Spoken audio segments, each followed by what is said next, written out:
So I got a phone call from an attorney the other day that said, my client told me he's receiving SNAP benefits. What are SNAP benefits?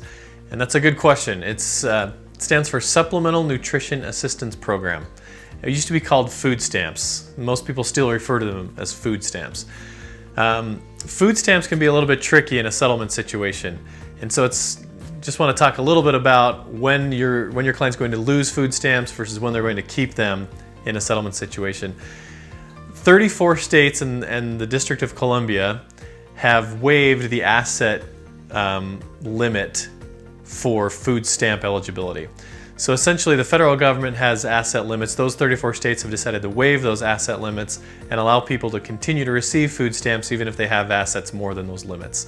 The other states still have an asset limit. So in a settlement situation, if your client says, hey, I'm receiving SNAP benefits or food stamps, just understand that if you represent clients in multiple states, it may be different in multiple states. If they're receiving food stamps or SNAP benefits, they're probably also receiving SSI or another needs-based benefit like Medicaid. If they're very low income, they're probably receiving Medicaid and food stamps. Those often go together. If they're disabled and they have low income, they may have a mix of all these different benefits. Sometimes food stamps can be tricky to protect.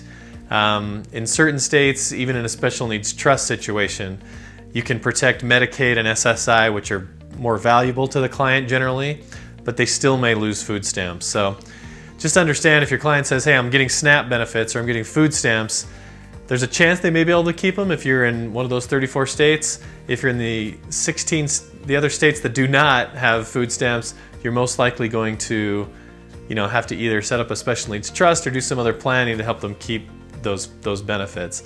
Most of the time, clients are not that emotionally tied to food stamps, to those benefits. They're really not paying enough that they want to do a bunch of planning to try to keep just the food stamps.